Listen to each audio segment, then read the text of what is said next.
ठंड में अमीर और गरीब की रजाई। अरे भैया, ये कैसी कैसी रजाइयाँ दिखा रहे हो? थोड़ी अच्छी और मुलायम रजाई दिखाइए। मैडम जी ये देखिए, ये हमारे यहाँ की सबसे अच्छी रजाइयाँ हैं। हाँ, ये वाली काफी अच्छी है। एक काम करो, ये 5 रजाइयाँ दे दीजिए। मम्मी, आप ये इतनी सारी रजाइयाँ क्यों ले रही हो? हमारे पास तो ऑलरेडी रजाई है ना।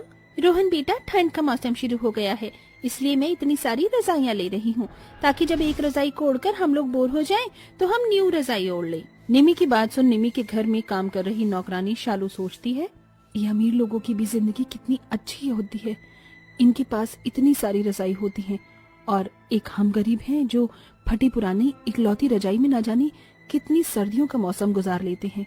शालू मन ही मन अपनी गरीबी के बारे में सोचती है और सारे काम खत्म कर अपने घर जाती है, जहाँ वो देखती है कि उसके दोनों बच्चे ठंड में कपकपाते हुए रो रहे हैं। क्या हुआ बच्चों, तुम रो क्यों रहे हो?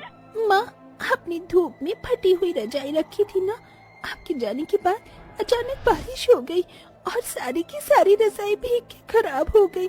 अब हम लोग क्या ओढ़ेंगे? हे भगवान, ये तो सारी अत्याचार हम गरीबों पर ही क्यों करती हो? ठंड में ये फटी हुई रजाई ही हमारा इकलौता सहारा थी। अब मेरे बच्चों का क्या होगा? इनके पास तो गर्म कपड़े भी नहीं है। शालू, भगवान को कोसने से क्या होगा? इन सब का कारण तो मैं हूँ। अगर मैं ठीक होता तो आज तुम्हें और बच्चों को इतना दुख दर्द नहीं देखना पड़ता। शालू का पति अमर का आधा शरीर पैरालाइज होता है, जिसके चलते वो कुछ काम नहीं कर सकता था, जिसकी वजह से शालू को ही नौकरानी का काम करके अपने घर का गुजारा चलाना पड़ता था। बच्चों, तुम यहीं बैठो, मैं कहीं न कहीं से कुछ इंतजाम करती हूँ। इतना कहकर शालू बाहर मंडी की तरफ निकल जाती है, जहाँ वो देखती है कि काफी सारे सब्जी वाले बैठे हैं, जिनके पास बहुत सारे बोरे रखे हुए हैं। भाई साहब, ये सब्जी का बोरा कितने रुपए का है? अरे ये तो हमारे किसी भी काम का नहीं है। अगर आपको इसकी जरूरत है तो आप इसे ले सकती हैं। शालू सब्जी वाले से बोरे ले आती है और उन्हें आपस में सिलकर उनकी एक चादर बना देती है और अपने बच्चों और पति को उड़ा देती है। माँ, ये तो बहुत चुभ रहा है। हाँ बच्चों, लेकिन अब इस सर्दी से बचने का यही हमारे पास इकलौता सहारा है। ऐसे ही दिन गुजरते हैं और दिन गुजरने के साथ साथ ठंडी का मौसम भी बढ़ता रहता है। अरे ओ महारानी, अभी तक तेरे कपड़े धुले क्या?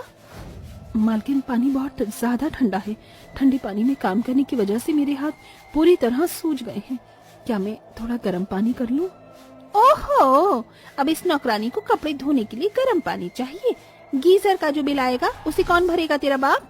चुपचाप से ठंडे पानी में कपड़े धो। अगर ज्यादा चपर चपर की ना तो इस महीने की तनख्वाह तुझे अगले महीने दूंगी। अपनी मालकिन की बात सुन शालू डर जाती है और बेचारी शालू को अपने सूजे हुए हाथों के साथ ही ठंडे पानी में काम करना पड़ता है। जिसके बाद शालू जैसे ही अपने घर पहुंचती है तो देखती है कि उसके पति अमर की हालत बहुत ज्यादा खराब है। हे भगवान, अब मैं क्या करूं? इनका बदन तो बिल्कुल आग की तरह तप रहा है। इन्हें मैं अकेले छोड़कर कैसे जाऊंगी? और अगर काम पर नहीं गई तो मालकिन मेरी 2 दिन की तनख्वाह काट लेंगी। माँ, आप फिक्र मत करो, आपकी जगह मैं काम पर चली जाऊंगी। लेकिन बेटा, तू अभी बहुत छोटी है, तो काम कैसे करेगी? कोई बात नहीं माँ, मैं सब कर लूंगी। आपको देख देख कर मैं सब सीख गई हूँ। जिसके बाद अगले दिन कोमल अपनी माँ की जगह काम पर जाती है। एक इन नौकरों के बहाने खत्म नहीं होते हैं। तुझे पता है ना घर के क्या क्या काम होते हैं? अगर कोई भी चीज टूटी फूटी तो मुझसे बुरा कोई नहीं होगा। आप फिक्र मत करिए, माँ ने मुझे सब कुछ बता दिया है, आपका कुछ भी नुकसान नहीं होगा। इतना कहकर 6 साल की कोमल घर के सारी काम करने लगती है।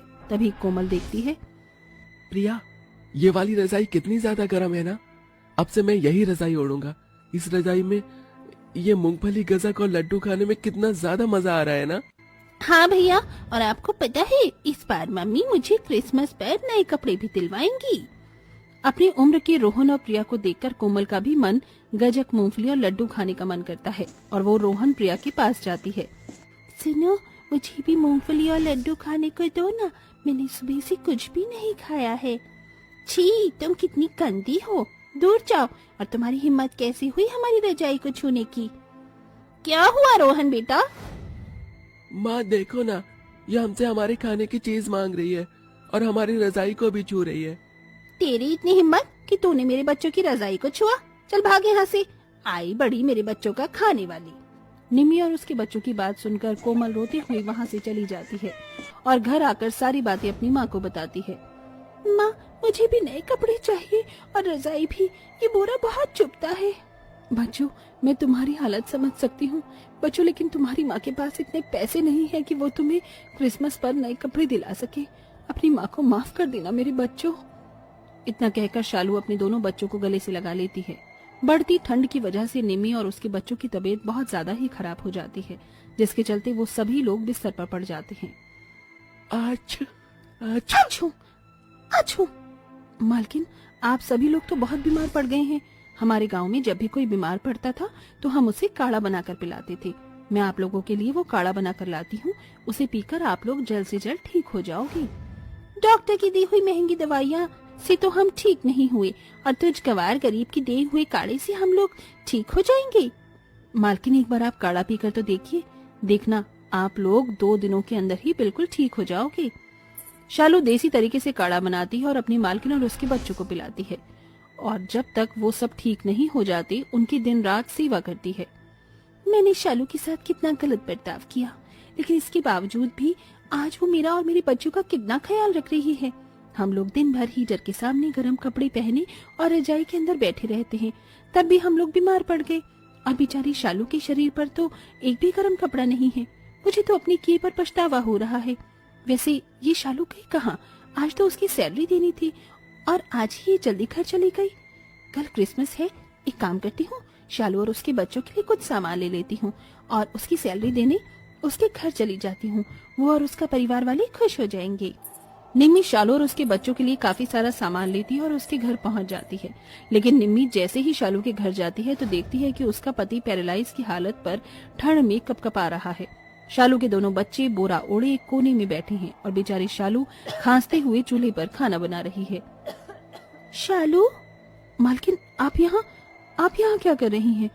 तुम्हारे परिवार वालों की ऐसी हालत है, तुम्हारा पति ठंड में कांप रहा है, तुम्हारे बच्चों ने बोरे ओढ़ रखे हैं, तुम इतनी ठंड में गरीबी में कैसे रह रही हो? ये तो हम गरीबों की किस्मत में लिखा है। खैर छोड़िए, आप यहाँ बैठिए, मैं आपके लिए चाय बना कर लाती हूँ। शालू, मैं तुम्हारे और तुम्हारे बच्चों के लिए ये गर्म कपड़े और ये रजाई लेकर आई हूँ।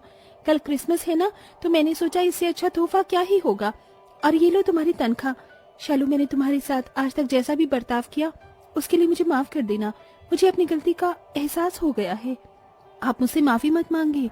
आप कहाँ और मैं कहाँ, आपने हम गरीबों के लिए इतनी दरियादिली रखी, यही हम गरीबों के लिए काफी है। आपके एहसान को मैं कभी नहीं भूल पाऊंगी। शालू की बात सुन निम्मी शालू को गले से लगा लेती है, जिसके बाद निम्मी शालू की सैलरी और बढ़ा देती है, जिससे शालू की फाइनेंशियल कंडीशन ठीक होने लगती है। वहीं अब शालू और उसका परिवार सर्दी के मौसम में गर्म कपड़े पहनता